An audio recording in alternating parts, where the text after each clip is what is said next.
حدیث نمبر 337 337 عن ابی ہریرہ رضی اللہ عنہ قال قال رسول اللہ صلی اللہ علیہ وآلہ وسلم ثلاث دعوات مستجابات لا شک فیہن۔ حضرت ابو ہریرہ رضی اللہ تعالیٰ روایت فرماتے ہیں کہ رسول اللہ صلی اللہ علیہ وآلہ وسلم نے ارشاد فرمایا، تین دعائیں اس طرح کی ہوتی ہے، تین دعائیں ایسی ہیں جو یقینی طور پر بنا کوئی شک کے وہ مقبول ہی ہے۔ تین دعائیں ایسی ہیں جو مقبول ہی ہیں، دعا وہ رد نہیں ہوتی بنا کوئی شک کے۔ فرماتے ہیں دعوت المظلوم، نمبر 1 مظلوم کی دعا،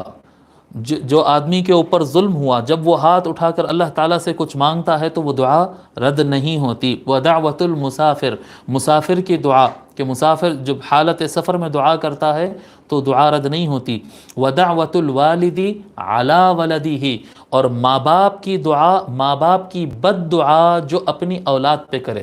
اگر کسی کے باپ یا کسی کی ماں، الوالد کا لفظ جہاں آتا ہے وہاں پر والد والدہ دونوں مراد ہوتے ہیں حدیث شریف میں، اور جہاں پر الا یہ کہ اسپیسیفائی ہو تو، اگر اسپیسیفائی نہیں ہے تو والد کے لفظ میں والد والدہ دونوں مراد ہوتے ہیں، اور ولد سے مراد بیٹے بیٹیاں سب ہوتے ہیں، کہ کسی کے ماں باپ یا ماں یعنی پیدا کرنے والے اگر اپنی اولاد کو کوئی قسم کی بد دعا دیتے ہیں، یہ ذرا مشکل ہے، ماں باپ اپنے اولاد کو بد دعا نہیں دیتے، لیکن اگر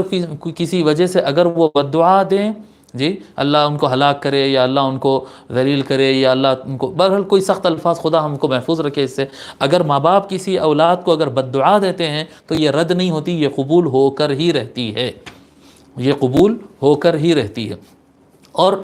اب ایک سوال اس کے اندر یہ آ جاتا ہے، جیسے یہ روایت ہے، یہ روایت مکمل ہوگی، اس کو امام ترمذی، ابو داود اور احمد بن حنبل نے روایت کیا ہے، ٹھیک ہے۔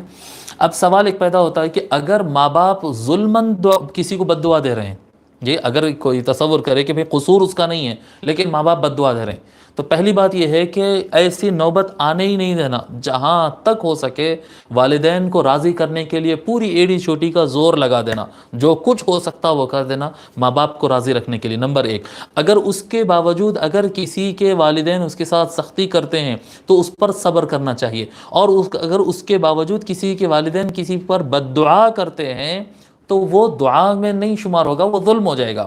وہ ظلم ہو جائے گا، لیکن یہ بہت آخری کی بات ہو جائے گی، یہ آخری کی بات ہو جائے گی۔ اگر ان کو چھوٹی سی بھی تکلیف ہوئی اور اس وجہ سے انہوں نے بد دعا کی ہے تو یاد رکھیں کہ اگر وہ دعا کسی بھی طرح سے اگر درست ہو جائے تو وہ بہت خطرناک ہوتی، والدین کی بد دعا رد نہیں ہوتی، ریجیکٹ نہیں ہوتی، اللہ تعالیٰ فوراً قبول کرتا ہے۔